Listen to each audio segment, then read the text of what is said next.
Amigos, un día más estamos aquí en la tertulia de amigos en Radio Solidaria y Solidaria Televisión. Hoy contamos con la presencia de Carlos Reig. Carlos, bienvenido. Ramón, un placer poder estar. Qué bueno poder ponernos delante de esta audiencia, ¿no? A transmitir de la gracia de Dios.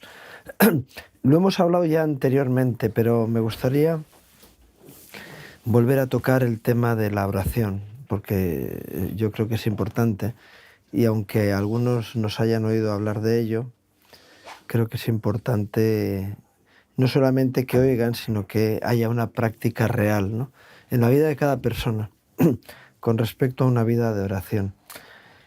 Hay diferentes tipos de oración, no vamos a hacer un estudio teológico, pero desde las peticiones, la intercesión, todas estas cosas, ¿no?, adoración, etcétera. Pero luego hay, desde el punto de vista personal, hay la oración privada y la oración comunitaria, la oración pública. Es decir, aquí normalmente terminamos el programa con una oración y siempre hay esas diferentes, vamos a decir, audiencias donde uno puede estar orando, y todas son aceptables. Todas son válidas. Sí. No, aunque la Biblia nos dice que hay algunos que aman el orar en las sinagogas o en las esquinas de las calles.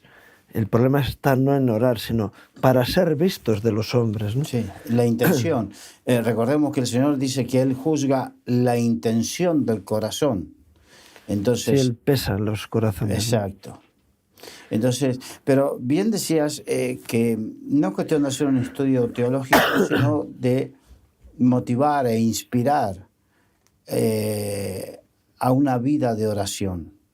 La Biblia dice orar sin cesar.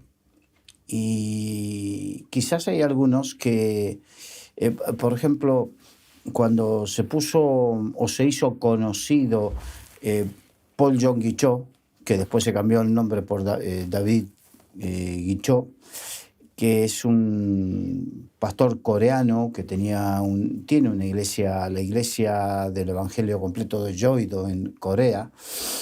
Y entonces se hizo muy famoso un libro acerca de la oración que él hizo, que él escribió, pero se hizo muy famoso también que en Corea él tenía, y después nos enteramos que tenían otras iglesias, lo que llamaba una montaña de oración. Entonces ellos tenían como una parte de una montaña, y en esa montaña tenía unas celdas cavadas donde la gente sacaba tiempo de sus actividades personales y se iba a pasar un día o 2 días o medio día de oración en esos lugares privados. Eso dentro de la cultura oriental, claro, ¿no? Es lo que te iba a decir. Es que leer a Paul Yong Gi-cho desde España, y él hablando desde una cultura que es más platónica, es decir, más contemplativa, de tipo oriental, donde lo que es de ilusión y de apariencia tiene su valor, que nosotros decimos al pan pan y al vino vino. Es decir, ir a ese tipo de cultura. Yo recuerdo una vez que vino un grupo coreano, de Corea del Sur, evidentemente, a España a introducirnos su sistema, y es lo mismo que nos pasó a nosotros con las misiones, que intentamos que la gente aprendiera a comer tortilla de patatas. Ese no es el asunto. Y estos lo que querían es, lo importante era que la gente se levantara a orar a las 5 de la mañana. Y el énfasis estaba en eso, pues eso, tiempos de oración. Por eso yo digo el sistema platónico de la... Y Yong Gi-cho hablaba mucho de la visualización de las peticiones, ¿no? Y hay oración de petición. Evidentemente, todos, cuando vamos a Dios, muchas veces nuestra oración es de petición. Es lo más habitual. Cuando a ti te duele algo, pues lo expones. Lo expones. Pero desde una mentalidad oriental, el tema de la visualización, yo digo porque fue luego muy controversial. Sí, pero a lo que iba yo es, más que nada, es que no necesariamente tenemos que tender esa vida contemplativa, en el sentido de que para tener una vida de oración tengo que apartarme así, así, así. No necesariamente. El orar sin cesar implica a que yo he aprendido algo que nuestra mente siempre está trabajando. Nuestra mente nunca deja de pensar. Eso de ¿en qué estás pensando? En nada. Te está mintiendo. En algo está pensando. Sí. Porque el cerebro... Pero puede ser algo absurdo. Sí. Donde estás ocupando tu mente en algo que no tiene ningún valor, ¿no? Exacto. Pero el orar sin cesar, yo he aprendido que uno puede estar orando y elevando. Hace un rato, con unos problemas específicos, vengo conduciendo y mientras conducía, en mi mente, en vez de pensar en tonterías, en el partido de anoche, de fútbol, o lo que sea, venía orando, exponiéndole al Señor esa problemática que tenía.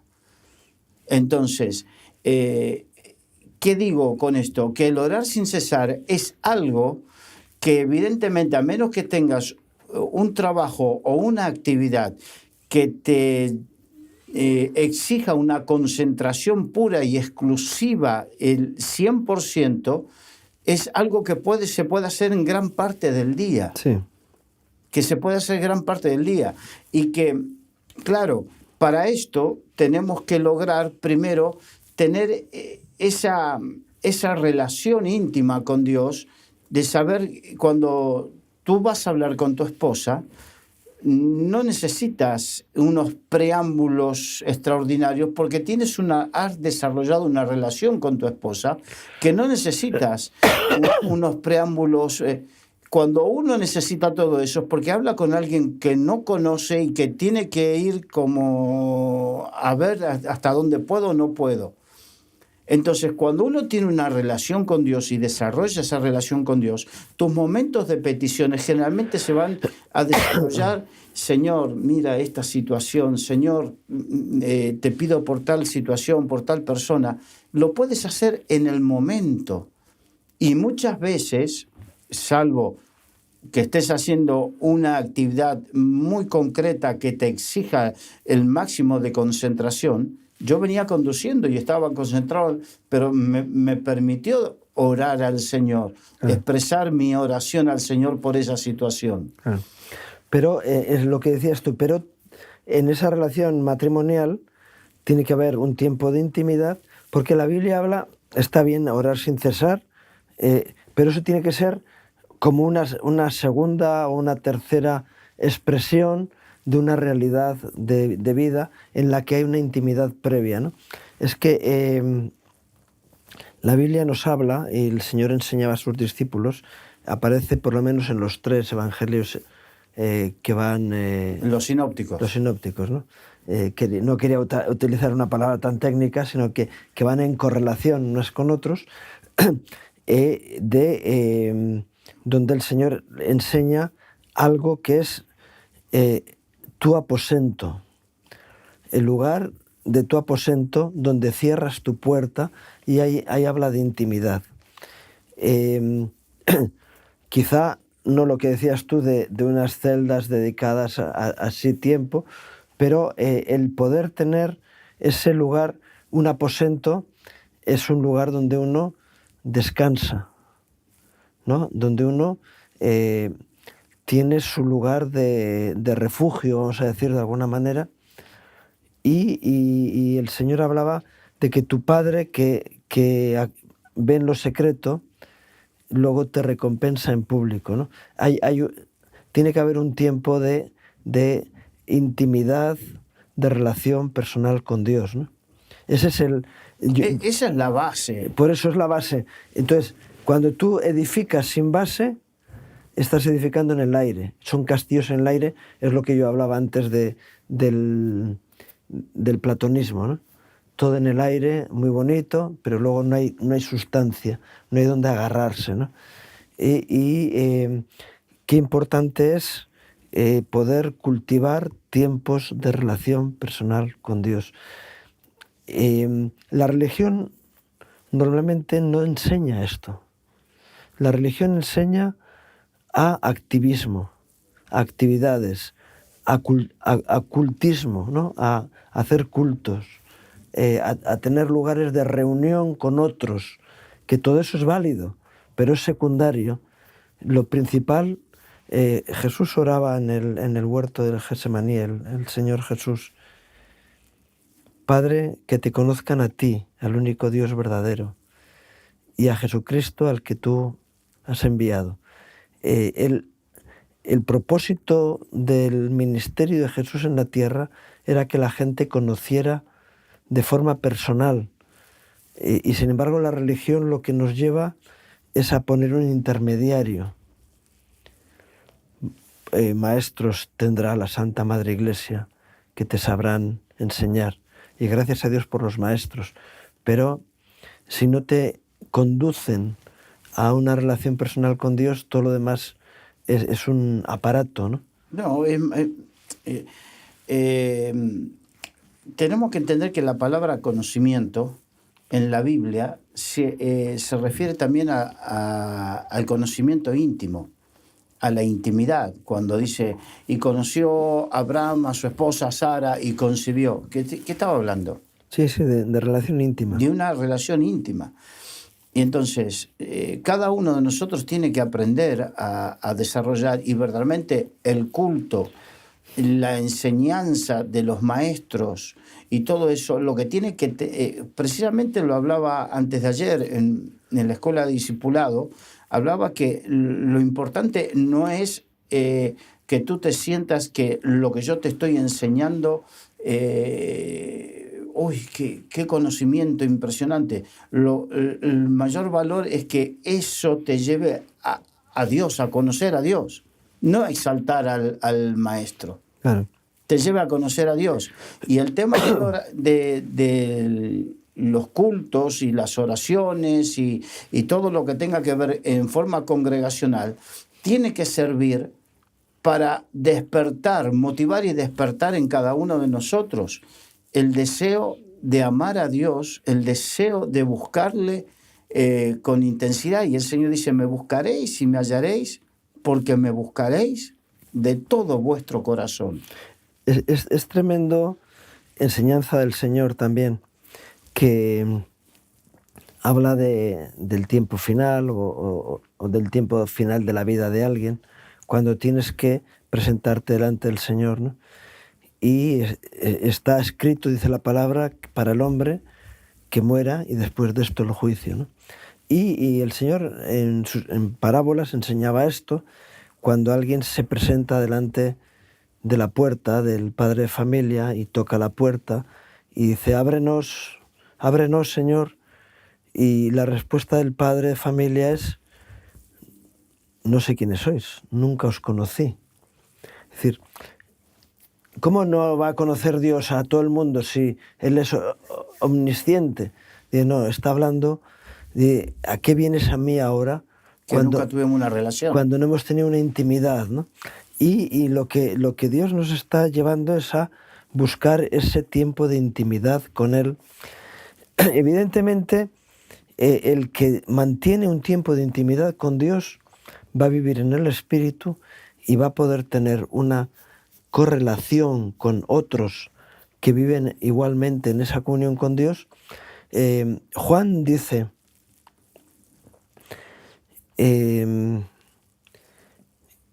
¿cómo dices que me amas a mí, a quien no has visto, si no amas a los hermanos a los que ves, ¿no? Hay una evidencia de la relación con los demás cuando uno tiene relación con Dios. Y entonces Él te lleva a la comunión con los demás. Cuando la realidad de la maldición humana, y es curioso, la maldición que hubo en Babel, que es la cuna de todos los sistemas religiosos, es la confusión la división, la separación entre los seres humanos, de tal manera que el Señor dijo, si os pusierais de acuerdo dos de vosotros en algo, es decir, si es imposible que los hombres estén de acuerdo, si os pusierais de acuerdo en algo, ¿y cómo podemos estar de acuerdo? Porque tienes una relación personal con Dios y su Espíritu te guía en la misma dirección, y es como los imanes, no los imanes... No. Sino que los metales imantados. Eso es, que se colocan todos en la misma dirección. Ahí están las brújulas que van marcando el norte, porque la Tierra es un imán también. Entonces, cuando hay un campo magnético, todos los imanes se colocan en la misma dirección, igual que cuando en un puerto, en una rala, en una bahía, hay barcos fondeados, todos están colocados en la misma dirección. En cuanto sopla el viento, todos se colocan en la misma dirección. Y cuando alguien está buscando y tiene comunión personal con Dios, va a tener comunión con los que están a su alrededor. Porque si hay comunión con Dios, va a haber comunión entre los hermanos. Y ese es uno de los grandes problemas que tiene la Iglesia. ¿Por qué hay tantos conflictos, divisiones? ¿Por qué hay poca relación personal con Dios? Si los hombres de Dios, estuvieran realmente en comunión con Dios, tendrían comunión los unos con los otros, ¿no? Y esto, obviamente, nos muestra también que la medida de una iglesia está por el pastor, en el sentido de que si el pastor ora, ese espíritu de oración lo va a trasladar a toda su congregación. Entonces, los que estén en el mismo espíritu serán de oración. Y esto nos tiene que motivar tú hablaste de activismo. Yo me acuerdo que había una época donde dentro del mundo cristiano parece que se premiaba el hiperactivismo. Y resulta que, y espero que esté siendo así, que Dios esté despertando a la comunión sin dejar de trabajar, sin dejar de hacer lo que hay que hacer, pero recordemos que el activismo por el activismo mismo no es... Yo me acuerdo cuando de repente con Eliseo tenía una escuela de profetas y estaban con el hacha, y de repente se cayó el hacha y seguían golpeando con el palo, ¿no? Y eso me hace acordar que hay muchos que han perdido esa unción, esa frescura, y siguen con el movimiento, pero están pegando con el palo, sin el filo del hacha, sin la unción, porque han perdido esa comunión con Dios.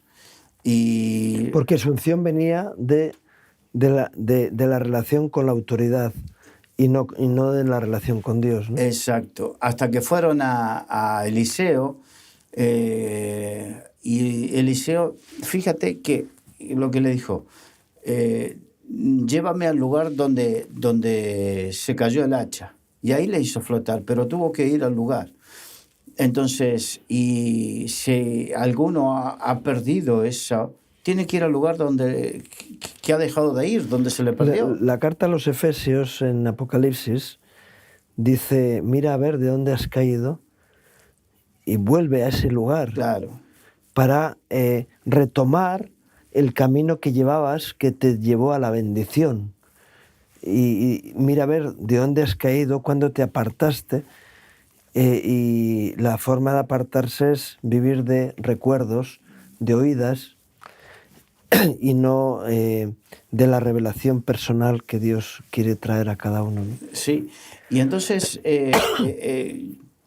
para muchos quizás en este momento es un desafío, porque la Biblia dice, conocemos en parte, profetizamos, y estoy seguro que esto está desafiando a algunos que nos están escuchando y que están diciendo, bueno, esto es lo que me pasó a mí, desde aquella época que dejé de hacer esto que dejé, y creo que muchos sintieran desde que dejé de buscar a Dios con intensidad, me he movido, he seguido moviéndome por el impulso, por lo que sabía hacer, por lo que había aprendido, pero he dejado de buscar a Dios, y quizás estás con el palo vacío, sin el hacha, sin la unción.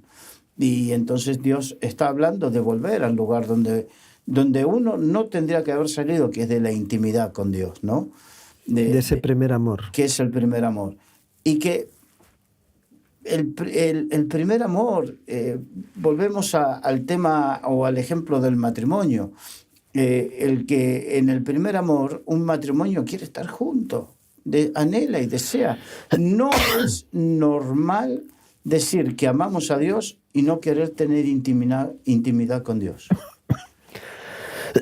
No es normal. El ejemplo de la pareja, ¿no? Deja el enamoramiento para convertirse en rutina. Es el mismo ejemplo que ocurre con el sistema religioso. Yo vuelvo a decir, de Babilonia viene este sistema. Y a veces estamos en una frontera entre Babilonia y, es decir, cultos tiene. Yo recuerdo un hermano que decía, sí, pero tiene que haber un sistema. Y yo decía, o no, tiene que haber liturgia, o no. Alguien me decía, mira, es que para subir al púlpito hace falta poner una escalera de 3 peldaños para recordar al Padre, al Hijo y al Espíritu Santo. Dice, anda, bueno, es igual, pobrecito. Y hay que hacer una reflexión delante de una reverencia delante de la Biblia. Y dices, mi Dios no es así. Mi Dios es un Dios de intimidad, de relación, pues lo que decías tú antes, ¿no? Y hay personas con las que hay que mantener un protocolo, tal, no sé qué. Y yo me imagino a la familia real en España, ¿no? Que cuando están en público pues tienen que mantener un protocolo, pero... en privado no creo. Bien, es verdad que pueden hacerse la broma, ¿no? Decir, oye, hola mi reina, ¿qué tal estás? Sí, mi rey. No, pero eso lo hace cualquier pareja, lo puede hacer igual, pero dice, ya no son los reyes en su intimidad, sino que hay, y las hijas pues tienen una relación con su padre que es paternofilial, que no es mi monarca. Sí, la forma protocolaria señor, que vemos que ellos deben mantener delante de todos. Ahora, porque hay veces que uno puede transmitir, y me gustaría poder inspirar acerca de este tema con cosas personales. Yo he aprendido que, mira, tú decías, no es necesario levantarse a tal hora. En mi caso, esto es mi caso, ¿no? Sí, pero que no hay un sistema establecido. No es algo dogmático. Entonces, en mi caso, he entendido que de mañana es donde tengo la mente más fresca, tengo mi atención centrada, no tengo llamados telefónicos, ni mensajes, ni nada por el estilo. Y cuando me levanto y voy a la presencia del Señor, siento... El Espíritu Santo me hace sentir que cuando yo me despertaba, Él ya estaba ahí esperando estar conmigo. Porque todo nace primero de Dios, no Claro. nace de nuestro corazón. Nace primero de Dios. El que primero quiere tener comunión con cada uno de nosotros es Dios mismo. Porque Él manifiesta su amor de esa manera, ¿no? Es decir, no, por eso, cuando alguien se acerca a Dios, estoy pensando en las oraciones que hacen personas, ¿no? Y dice, oh, Dios mío, tal, no sé qué. Y el Señor tiene que decir, ¿tú te crees que por tu palabrería serás oído? Por tu apariencia, cuando yo estoy buscando tener una intimidad contigo porque te amo y quiero tener esa relación. Yo recuerdo una vez que estábamos en una reunión de oración teníamos una dinámica de oración y estábamos así en una reunión de oración y el Señor me dice, claramente sentí que el Señor me estaba hablando, qué bien oráis. Cuando el Señor te dice ese tipo de cosas, por lo menos a mí, cuando me dice ese tipo de cosas, mi reacción es decir, Señor, ¿qué pasa? Levanta un poco la cabeza y mira a los hermanos que están orando. Y mira lo que oran. Sí, técnicamente es fenomenal, saben medir las palabras, pero no es la realidad de lo que hay en sus corazones. Así que me llevó a parar la reunión. Digo, mira, perdonad hermanos, pero el Señor me está diciendo que esto que estamos haciendo es perder el tiempo. Es pretender aparentar delante de Dios lo que no somos, demostrar nuestras grandezas cuando en realidad estamos reventados, estamos con problemas. Y esto es lo que yo les compartí, ¿no? Así que yo lo que entiendo y es mi sugerencia es que volvamos a empezar y que dejemos todas las apariencias a un lado. Y sí, es una oración comunitaria, estamos un grupo de gente aquí, pero vamos a tratar con el Señor que no le sorprendemos, que Él nos conoce y vamos a mostrarnos tal cual somos, con nuestra realidad y con nuestras problemáticas. Yo cuando veo a alguien que clama desde el corazón, y a veces hay personas que dicen, bueno, esto te lo podías guardar para que nos estás incomodando a los demás, ¿no? Y dices, ya, pero es que el Señor lo que quiere es que salga la realidad de lo que hay dentro. Y de hecho, Juan dice, ¿cómo no responderé yo a mi pueblo que clama a mí de día y de noche, ¿no? Y el énfasis está en el clamor. ¿Cuándo hay clamor? Hay clamor cuando hay expectativa o la demostración de que estás delante de alguien impresionante, puede haber un clamor, pero normalmente el clamor tiene que ver con problemática personal. Una situación muy profunda. Que es lo que está trayendo una angustia en el corazón de las personas, ¿no? Y entonces dice, bueno, vienes a contarme tu problema, ¿vale? Qué bueno. Pero ahí tú has dado una clave por la cual muchos, no digo todos, pero muchos no quieren esa actividad privada, esa relación privada. Porque en la relación privada con el Señor, íntima con el Señor, lo primero que vemos es nuestra hipocresía. Porque el Espíritu Santo nos muestra nuestra hipocresía, nos muestra nuestro orgullo. Y yo sé que muchas veces no nos gusta ver, la Biblia, sino que hay un dicho común que dice que no hay peor ciego el que no quiere que el ver. que no quiere ver. Y debemos reconocer que muchas veces no nos gusta que seamos desnudados en nuestra realidad. Y cuando entramos en intimidad con Dios, lo primero que va a hacer Dios es mostrarnos nuestra realidad. Es indudable, pero es necesario, porque si no vamos a vivir en hipocresía y no fuimos llamados a vivir en hipocresía, fuimos llamados a vivir en honestidad delante de Dios. Nos va a llevar, y también como consecuencia nos va a llevar a vivir en honestidad los unos con los otros. Pero si yo no vivo en honestidad con Dios, ¿cómo voy a vivir en honestidad delante contigo?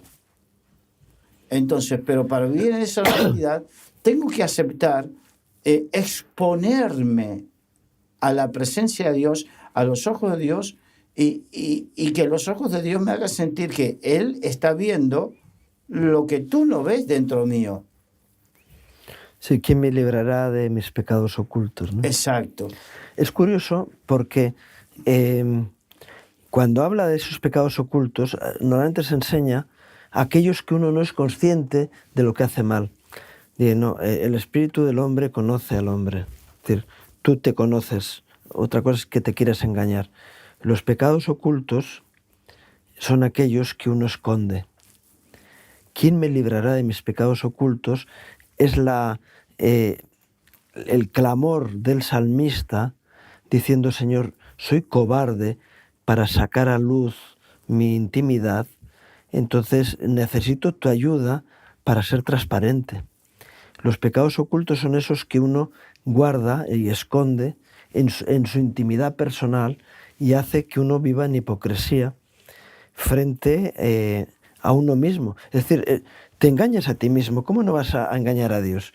Y dices, ¿pero para qué me engaño a mí mismo?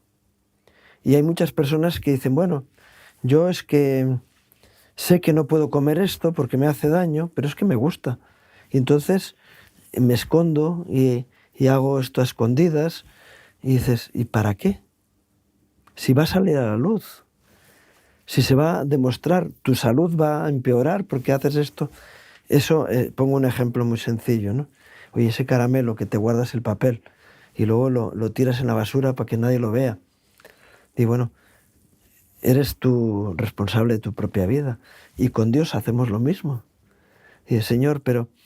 Y el salmista decía, Señor, yo quiero tener la valentía de poder estar delante tuyo a calzón quitado, ¿no?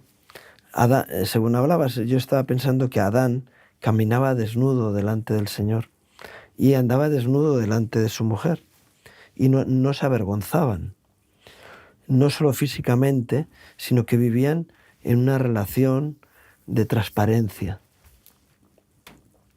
Y eso es lo que te enseña una relación particular, es decir, íntima con Dios, porque dices, bueno, Señor, yo no te voy a engañar.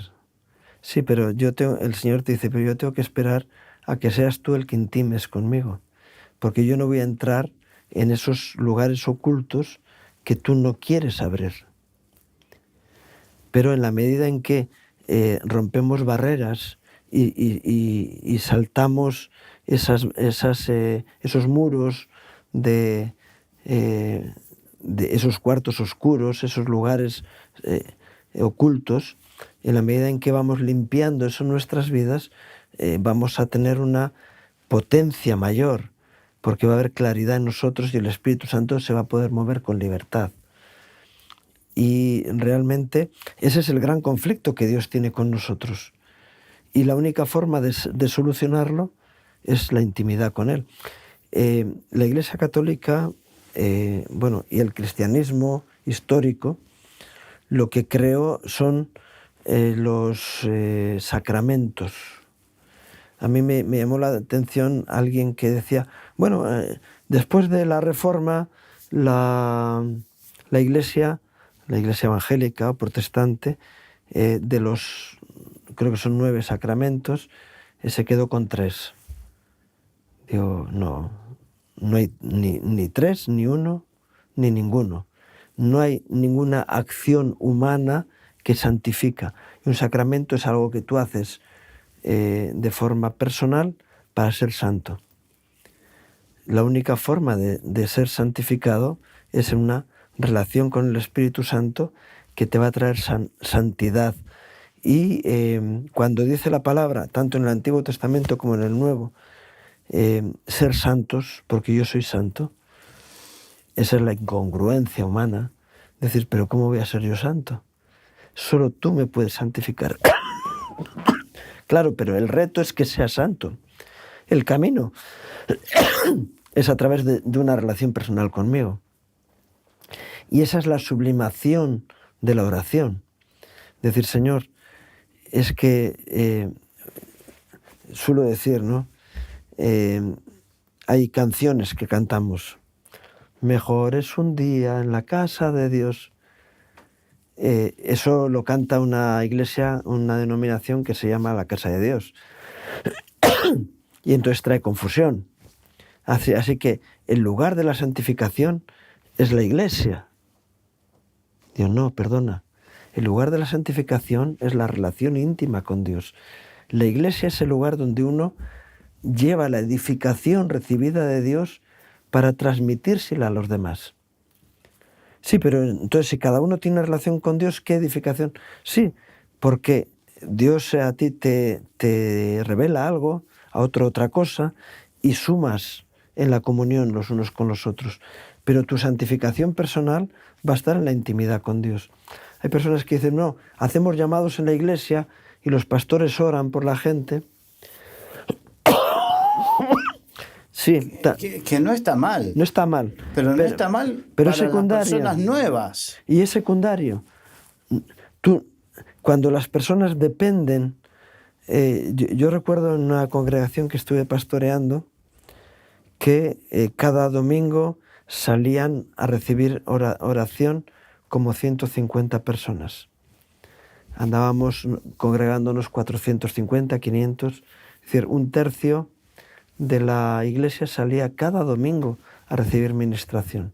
Pero el siguiente domingo volvían a salir, no exactamente las mismas 150, pero prácticamente por lo menos la mitad eran personas que habían salido la semana anterior, y la siguiente, y la otra.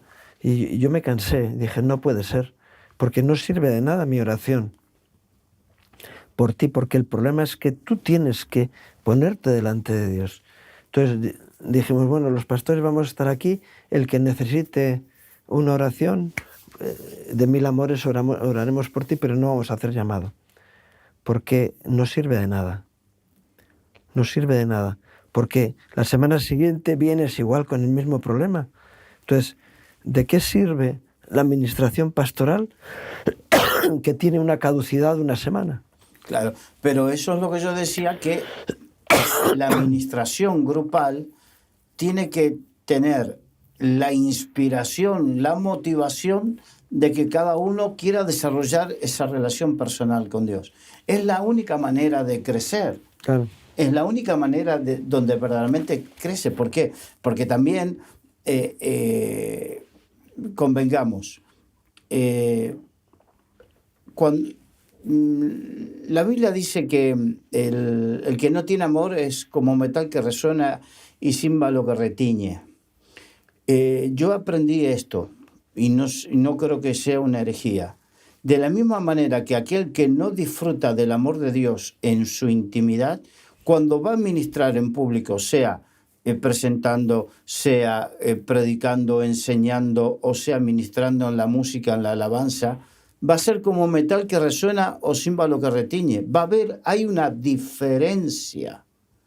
Hay una diferencia. Uh-huh. Entonces, se nota aquel que verdaderamente tiene esa comunión íntima con Dios, se nota en la manera en que expresa ciertas cosas. Se nota. Había una diferenciación cuando hablaba Jesucristo de los escribas, y la gente decía de Jesús, este es como quien habla como quien tiene autoridad, no como los escribas. Entonces, por más que había cosas que hablaban de la ley o interpretación de la ley, había una diferenciación, y esa diferenciación era que Jesús tenía una intimidad con el Padre. Uh-huh. Y creo que en la ministración, en la forma en que se ministra, quizás dos personas pueden cantar igual, pero hay una que se nota que tiene intimidad con Dios y otra no. Dos personas que pueden predicar lo mismo y se nota una que tiene intimidad con Dios y el otro no. Se percibe espiritualmente. Hay un pozo diferente, claro, que queda. Entonces, lo que debemos es inspirar. Lo nuestro tiene que ser, y lo digo, que tenemos que inspirar a la gente a que tenga una vida, claro, personal con el Señor. Claro. Y es lo que estamos intentando hacer ahora. Pero la enseñanza que no se practica no sirve para nada. Los apóstoles, cuando tuvieron el conflicto con las mesas, ¿no?, con el reparto de los alimentos, ellos dijeron, no es justo que nosotros dejemos la oración y la enseñanza para servir a las mesas. Y entonces salieron los 7 diáconos elegidos con unas condiciones tremendas, llenos del Espíritu, de buen testimonio, etc.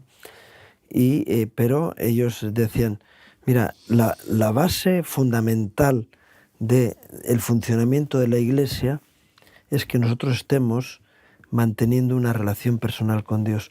Es lo que sorprendió a los apóstoles cuando se presenta Pablo al concilio de apóstoles, y les empieza a hablar de las revelaciones que él ha tenido, que eran las intimidades que tenían los apóstoles con el Señor. Porque en los 3 años y medio en que Jesús estuvo ministrando en la labor de discipulado a sus discípulos más cercanos, hubo intimidades personales. Tenían tiempos de intimidad personal con el Señor, cada uno. Porque cada uno era diferente y tenía ansiedades e inquietudes diferentes. Y Jesús trataba con cada uno, ¿no? Y entonces Pablo les cuenta de las revelaciones de su intimidad con el Señor. Perdonen, pero tengo hablar tanto teniendo la garganta un poco tocada. Y entonces se sorprendían de que había recibido la misma enseñanza que ellos tenían. Y entonces lo reciben y dice la palabra que le dieron la mano a enseñarle de compañerismo. Es decir, es evidente que tienes una vida de comunión personal con Jesús porque tienes las revelaciones que nosotros tenemos y eso no puede venir como decía el apóstol Pablo. No, y como decía el apóstol Pablo, cosa que ojo no vio, ni oído yo, ni ha subido en corazón de hombre, son las que Dios tiene reservada para los que le aman, ¿no?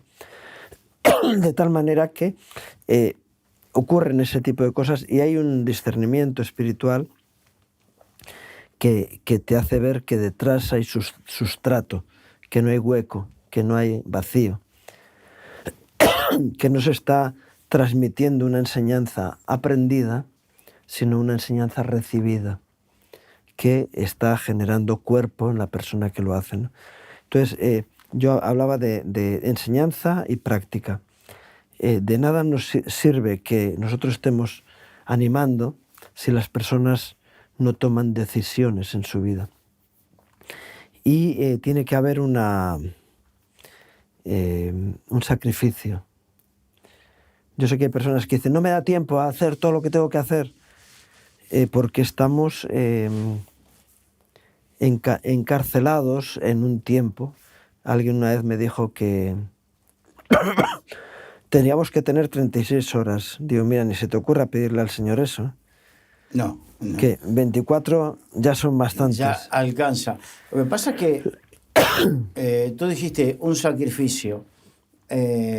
Porque tienes un tiempo que Dios te ha concedido, claro, diariamente, y ese tiempo hay que sacrificarlo o ponerlo delante de Dios y ofrecer un tiempo para... Mira, yo te conté que en mi caso entendí que lo que más me convenía a mí era levantarme un poco más temprano a la mañana.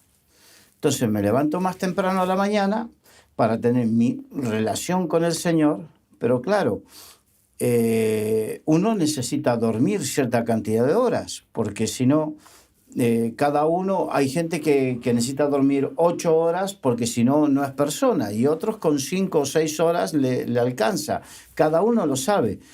Entonces, yo no te voy a decir que dejes de dormir porque entiendo, y esto también es una experiencia que con el tiempo lo he vivido, dejar de dormir para cumplir con todo lo que tenía que cumplir me afectó mi salud. Por causa de eso, comencé a tener problemas de tensión arterial por falta de dormir la cantidad de horas que mi cuerpo necesita. Yo no necesito dormir 8 o 9 horas. Yo con 6 o 7 bien dormida es suficiente. Ahora, lo que sí entendí que teniendo que dormir bien y levantándome temprano, me tengo que acostar a determinada hora. Pero el partido de Champions no me lo puedo perder. O la película, la buena película. Entonces, entendí que mi tiempo con el Señor comienza cuando yo decido, prefiero estar lúcido y con todas las pilas en mi relación con Dios, que el partido de Champions. Es priorizar, ¿no? Priorizar. ¿Y qué es pecaminoso ver el partido? ¿Es pecado? No. ¿Es pecado? No, o sí. No. No, o sí. Sí, es inocuo. Sí, pero por eso que puede ser si a ti te evita o te impide tener una relación personal con Dios, para ti va a ser pecado. Claro. Porque te está apartando de lo importante para algo que... Exacto. Entonces, yo he hecho mi elección de vida. No es que es mejor que los demás. He hecho mi elección. Por eso, como es algo privado, me gusta que sea privado, pero lo cuento porque estamos con el propósito de motivar y quizás enseñar a cómo uno en forma práctica puede ir desarrollando esto de la comunión con Dios. Entonces, entendí que en el momento que son las 9 y pico o 10 de la noche, como muy tarde, apago la luz y dejo dejo todo lo demás, es porque ahí he tomado la elección y ahí comienza verdaderamente mi relación con Dios. ¿Por qué? Porque a la mañana, cuando me levanto temprano y cuando es oscurito y todo lo demás, yo voy a estar con todas las pilas para estar en comunión con Dios, porque Dios no se merece que todos los días me quede dormido en su presencia. Porque eso de que me levanto, Señor, tú sabes, conoces que hago el sacrificio. Sí, es verdad, conozco que todos los días te ves la película, te ves el programa de televisión, estás con TikTok hasta tarde. Conozco y lo sé. El Señor lo sabe. El Señor lo sabe. Entonces, vuelvo a repetir, esto no es dogma que tiene que ser así. Simplemente es un ejemplo de cómo tú hablaste de... Hay momentos que uno tiene que hacer sacrificios y elegir qué es lo que quiere verdaderamente en su vida. Así como el día que tú elegiste a Inma, tu esposa, para casarte con ella, dijiste que no a todas las otras mujeres que hay en la tierra. Entonces, has hecho una elección. Y nosotros también tenemos que hacer elecciones que nos van a afectar. En este caso, para mejorar nuestra relación con Dios. Sí, porque él busca una relación de exclusividad. Todas las fuerzas, porque eso es lo que dice la palabra, toda mi mente, todo mi corazón. Y luego, si buscas primeramente el reino de Dios y su justicia, lo demás vendrá añadido. Porque Dios quiere que desarrolles una labor que edifica tu vida y que sirve para bendición para otros.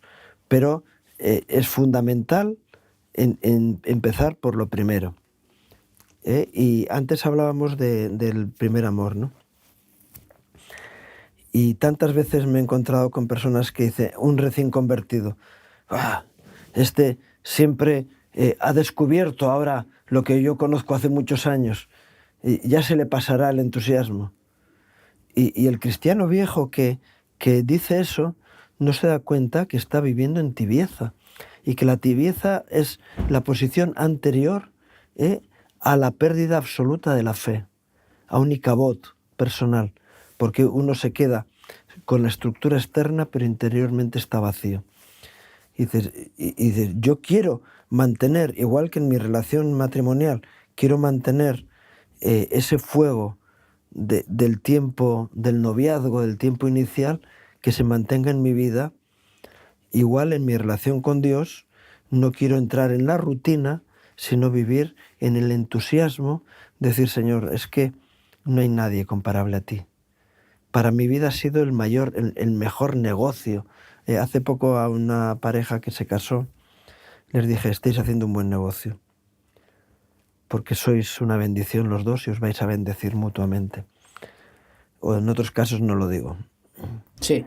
Pero, y en la relación con Dios, dices, es que es el mejor negocio que uno haya podido hacer, es entregar tu vida a aquel que es el dador de la vida, a aquel que es sabio, que dirige, y qué bueno que podamos tener ese tiempo de búsqueda, porque es lo que realmente dignifica tu vida y te fortalece, te renueva, te da sabiduría.